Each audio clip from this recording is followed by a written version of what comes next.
Hello everyone, welcome. देखिए आज हम लोग बात करने वाले हैं 2018 में जो आपका क्वेश्चन आया हुआ है यूटिलाइजेशन का, उसका। ठीक है, तो एक करके इसका सॉल्यूशन देखते हैं। देखिए पहला हमारे पास क्वेश्चन है, illumination of 1 lumen per square metre is called. मतलब ल्यूमेन पर स्क्वायर मीटर को आप क्या बोलते थे? ल्यूमेन पर स्क्वायर मीटर को हम लोग क्या बोलते हैं? लक्स बोलते हैं।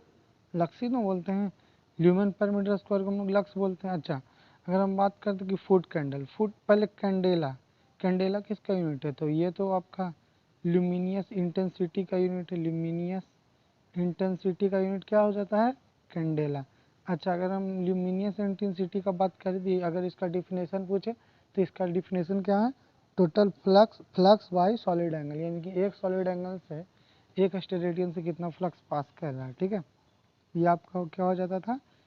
आपका लुमिनियस इंटेंसिटी हो जाता था। इल्यूमिनेशन क्या होता था? 1 ल्यूमेन पर मीटर स्क्वायर होता था, इसी को हम इल्यूमिनेशन बोलते थे। और इसको हम लोग क्या बोलते थे? Lux. Lumen per metre square को लक्स बोलते थे। ठीक है, अब चलिए एक फुट कैंडल, फुट कैंडल से कुछ अगर याद हो रहा है तो ये भी इल्यूमिनेशन का यूनिट होता था, फुट कैंडल। और एक फुट कैंडल में 10.75 मीटर कैंडल होता था, ये भी हम बता चुके थे। ये सारा किसका यूनिट है? ये दोनों किसका यूनिट है? ये दोनों आपका इल्यूमिनेशन का ही यूनिट है। ठीक है, चलिए नेक्स्ट क्वेश्चन की ओर बढ़ते हैं। नेक्स्ट क्वेश्चन है, a mercury vapour lamp give. Mercury vapour lamp कैसा लाइट देता है? तो मरकरी वेपर लाइट आपका ग्रीनियस ब्लू लाइट देता है। ठीक है, अच्छा अगर हम बात करें येलो, यानी कि इसका बी ऑप्शन सही है। अगर हम बोलें कि बताइए येलो लाइट किसका होता था, आप बोलिएगा सोडियम वेपर लैम्प का। ठीक है, नेक्स्ट क्वेश्चन की अगर बात करें तो neon tubes are widely used for. Neon tubes, neon sign जिसको हम लोग कहते थे, उसको किस में यूज करते थे? क्या इंडोर लाइटनिंग का यूज करते थे? नहीं। रोड के लिए यूज करते? नहीं। सिग्नल में नहीं यूज करते, रोड में भी। एलईडी यूज करते हैं रोड सिग्नल में। इंडोर लाइटनिंग में हम लोग बहुत सारा बल्ब हो गया, सबसे ज़्यादा हम लोग कौन सा अब यूज करते हैं? एलईडी। एयरपोर्ट में भी नहीं यूज करते, यहाँ तो फ्लड लाइटनिंग यूज करते हैं। यानी कि हम लोग इंडोर लाइट, जो आपका नियॉन ट्यूब है वो हम लोग कहाँ यूज करते हैं? एडवर्टाइजमेंट में। अच्छा, नियॉन ट्यूब का एक और नाम था, नियॉन ट्यूब का एक और नाम था, आप नीचे कमेंट में लिख के बताइए कि आखिर इसका एक और क्या नाम था। इसको खाली स्थान कैथोड लैम्प भी बोलते थे, वही आपको बताना है, खाली स्थान को भरना। चलिए नेक्स्ट क्वेश्चन बढ़ते हैं। In indirect lightning scheme glare is. देखिए इनडायरेक्ट लाइटनिंग स्कीम पहले आपको जानना होगा क्या होता है।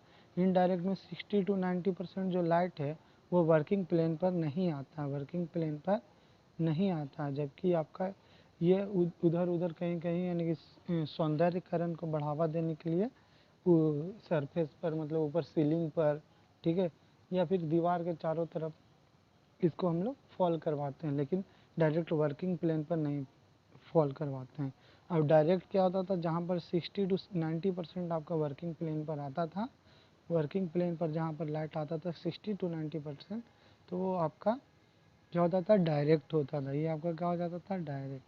ठीक है, अब देखिए यहाँ पर पूछ रहा है in indirect lighting scheme glare is. तो ग्लेयर क्या होगा? अच्छा ग्लेयर, देखिए ग्लेयर क्या होता था? मतलब कि जो शैडो वगैरह बनने लगता था उसी को हम लोग क्या बोलते थे? ग्लेयर।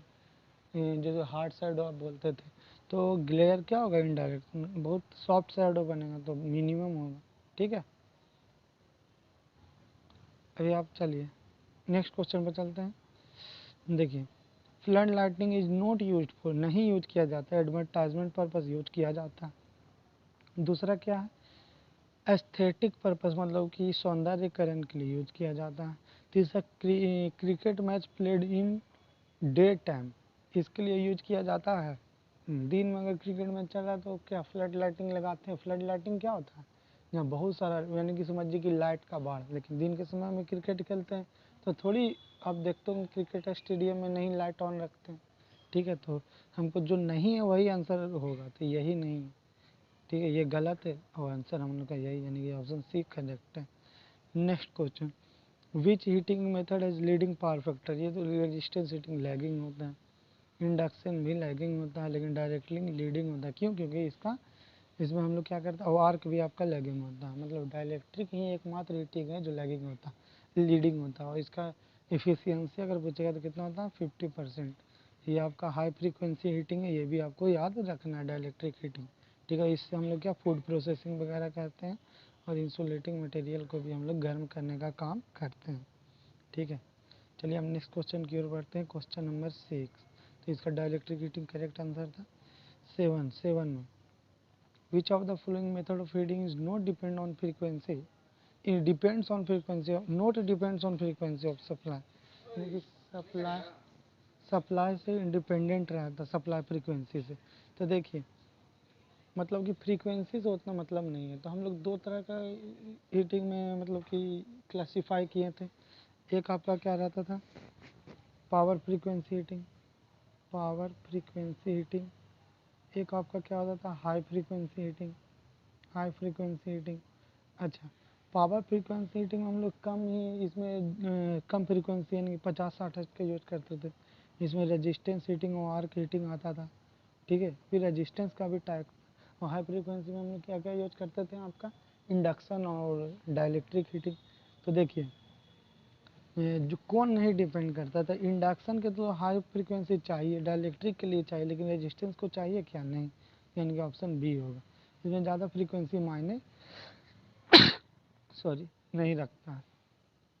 नेक्स्ट क्वेश्चन है, in indirect resistance heating method maximum heat transfer takes by, मतलब इनडायरेक्ट रेजिस्टेंस हीटिंग जो करते हैं तो मैक्सिमम हीट का ट्रांसफर किस मेथड से होता है, तो आपका रेडिएशन से होता है। कैसे, तो देखिए इनडायरेक्ट हीटिंग में क्या करते हैं, हम लोग अलग से एलिमेंट बनाते हैं ना, अलग से एलिमेंट लगाते हैं, इसको सप्लाई देते हैं CDC जो भी, और आपका नीचे मटेरियल रहता है। तो देखिए इसमें क्या होता है कि आपका कन्वेक्शन से भी नहीं हो सकता है, कंडक्शन से तो हो ही नहीं सकता। कंडक्शन कब होगा, जब डायरेक्ट टच में रहे, डायरेक्ट टच में रहता नहीं। कन्वेक्शन से भी नहीं होगा। कन्वेक्शन तो आप समझ रहे हैं क्या होता है, पानी वाला एग्जाम्पल से आप समझ सकते हैं, वाटर बॉइलिंग प्रोसेस, तो वो भी यहाँ पर सही नहीं है। तो जो यहाँ से यहाँ तक जो हीट ट्रांसफर हो रहा है वो मैक्सिमम किस मीडियम से हो रहा है, रेडिएशन। ठीक है, विदाउट रिक्वायर्ड एनी मीडियम, यानी कि बिना टच किए हुए। ठीक है, तो रेडिएशन होगा सही आंसर। और इन DC आर्क वेल्डिंग, इन DC आर्क वेल्डिंग यानी कि DC आर्क वेल्डिंग में हम लोग क्या पॉजिटिव रहते थे, दो पोलैरिटी आपको बताए थे, स्ट्रेट पोलैरिटी एक अपोजिट पोलैरिटी। स्ट्रेट पोलैरिटी पे क्या करते थे, आपका वर्क पीस पॉजिटिव रखते थे स्ट्रेट पोलैरिटी में, और आपका इलेक्ट्रोड निगेटिव रखते थे। ठीक है, अच्छा एक आपका होता था अपोजिट पोलैरिटी, अपोजिट पोलैरिटी में क्या करते थे, वर्क पीस निगेटिव रखते थे और इलेक्ट्रोड पॉजिटिव रखते थे। ठीक है, इलेक्ट्रोड पॉजिटिव रखते थे, दोनों यूज कर सकते हैं, लेकिन जो जनरली अगर यूज करता है, अगर आपसे ये पूछा जाए तो हम लोग वर्क पीस पर ज़्यादा हम लोग सोचते हैं हीट रखने के, लेकिन अगर ऑप्शन ये रहता है A और B दोनों, तो दोनों लगाते हैं, लेकिन चूंकि यहाँ पर ऐसा कोई चीज़ नहीं है, इसीलिए ऑप्शन बी मार रहे हैं। नेक्स्ट क्वेश्चन है, high frequency induction heating is used for, तो हाई फ्रीक्वेंसी इंडक्शन हीटिंग हम लोग नॉन फेरस एलॉय के लिए यूज करते हैं, ये आपको याद रखना है। ठीक है, नेक्स्ट क्वेश्चन में आगे बढ़ते हैं। Electric resistance seam welding uses, मतलब सीम वेल्डिंग कैसा यूज करता है, इलेक्ट्रोड डिस्क टाइप का हम आपको बताए भी थे, 4 प्रकार का हम बताए थे रेजिस्टेंस हीटिंग। पहला आपका स्पॉट, सेम, प्रोजेक्शन। ठीक है, तो देखिए स्पॉट में हम लोग क्या करते थे, किसी स्पॉट पर होता था, और स्पॉट वाले हीटिंग में आपका क्या होता था ना, प्रेशर का भी ज़रूरत पड़ता था, इसीलिए रेजिस्टेंस हीटिंग में हम लोग प्रेशर हीटिंग में करते थे। और किसी स्पॉट पर ही हम लोग आपका वेल्डिंग कर पाते थे। ये सारा हीटिंग का प्रकार नहीं, वेल्डिंग का। तो किसी स्पॉट पर ही हम लोग वेल्डिंग कर पाते थे। सीम वेल्डिंग में हम लोग क्या करते थे, रोलर टाइप का इलेक्ट्रोड का यूज करते थे, है ना, डिस्क टाइप का। और प्रोजेक्शन में हम लोग प्रोजेक्शन कर देते थे, है कि नहीं। तो इसी टाइप का एक और होता है आपका फ्लैश बट बिल्डिंग। ठीक है, उसके बाद बट भी होता है, बहुत सारा होता है रेजिस्टेंस बिल्डिंग में, लेकिन मुख्यतः 3 ही इम्पोर्टेंट। ठीक है, तो इसका करेक्ट ऑप्शन क्या हो जाएगा, सी। अब चलिए 12 नंबर क्वेश्चन देखते हैं। स्पॉट वेल्डिंग क्या एयर टाइट वेल्ड प्रोवाइड करता है, नहीं। वाटर टाइट नहीं, ये मैकेनिकल स्ट्रेंथ सिर्फ देता है। ये एयर टाइट करने का मतलब कि एयर ना पास कर पाए, ऐसा वेल्डिंग देता है क्या स्पॉट टाइप, नहीं। वो सिर्फ एक स्पॉट पर ही देता है, उससे आप वाटर फ्लो करवाएंगे तो वेल्डिंग से निकल भी सकता है, ठीक है, तो वो स्पॉट पर ही रहता है। नेक्स्ट क्वेश्चन आपका, an elevator is generally powered by electric motor. देखिए एलिवेटर को हम लोग मैकेनिकल इंजन से भी पावर देते हैं, लेकिन जनरली लगाया था ऑप्शन ए आपका सही होगा, इलेक्ट्रिक मोटर से हम लोग जनरली पावर देते हैं। Next, the main drawback of electric drive is it is cumbersome drive, it is costly initial cost, electric power supply failure make the drive system stand still. ये सबसे अच्छा, मतलब सबसे ड्रॉबैक पूछ रहा है, तो ऐसा नहीं है कि कम्बरसम है मतलब बहुत जटिल है, ऐसा कुछ नहीं है, ये बहुत ईजी होता है चलाना इसको, और कॉस्टलियर भी होता नहीं होता है मेंटेनेंस में, ठीक है, तो इसका ऑप्शन सी होगा सबसे करेक्ट, ठीक है, डी नहीं। चलिए क्वेश्चन नंबर 15 का बात करते हैं, group drive become of steel, मतलब कि आजकल नहीं यूज कर रहे हैं ग्रुप ड्राइव को, क्यों? क्योंकि high noise level, conversion speed of individual machine. सही बात है, नॉइज ज़्यादा करेगा, एक के में बहुत सारा कनेक्ट कर देते हैं, फ्रिक्शन बढ़ जाता है, नॉइज भी बढ़ जाता है, इंडस्ट्री वगैरह में बहुत नॉइज होता है, इसीलिए ये इसको हम लोग आजकल कंसिडर नहीं करते हैं। दूसरा, stoppage of all operation on break down of large single motor. आप जानते हैं ग्रुप ड्राइव में एक ही को से बहुत साफ निकाल के बहुत सारा जोड़े हुए रहते हैं मोटर, ई बड़ा वाला खराब बोल रहा है, सब खराब, इसीलिए हम लोग इसको नहीं यूज करते हैं, तो ऑप्शन सी इसका सही है, दोनों ऑप्शन ये भी सही है। नेक्स्ट अगर 15 की बात करते हैं, क्वेश्चन नंबर 16 का, ड्यूरिंग रीजनरेटिव ब्रेकिंग, तो रीजनरेटिव ब्रेकिंग में क्या होता है, आपका मोटर जनरेटर जैसे रन करता है। प्लगिंग का बात करें तो प्लगिंग में क्या करते हैं हम लोग, अपोजिट हम लोग वोल्टेज का सप्लाई देते हैं आर्मेचर के अक्रॉस, जिससे आपका टॉर्क डेवलप अपोजिट होता है, ठीक है। और आपका एक डायनेमिक ब्रेकिंग में आप जानते ही हम लोग रेजिस्टेंस का यूज करते हैं और सप्लाई को कट कर देते हैं, जिससे टॉर्क रिवर्स हो जाता है करंट रिवर्स होने के कारण, ठीक है, तो डायनेमिक ब्रेकिंग, ठीक है। नेक्स्ट है आपका 17, the machine heavy fluctuating load is, मतलब जिसका फ्लक्चुएटिंग लोड ज़्यादा होता है। लाथे का ऐसा कोई बात नहीं है, लाथे मशीन अगर आपको देखना तो वर्कशॉप में जाके देख सकते हैं, वहाँ सीओटी रहता ही रहता है।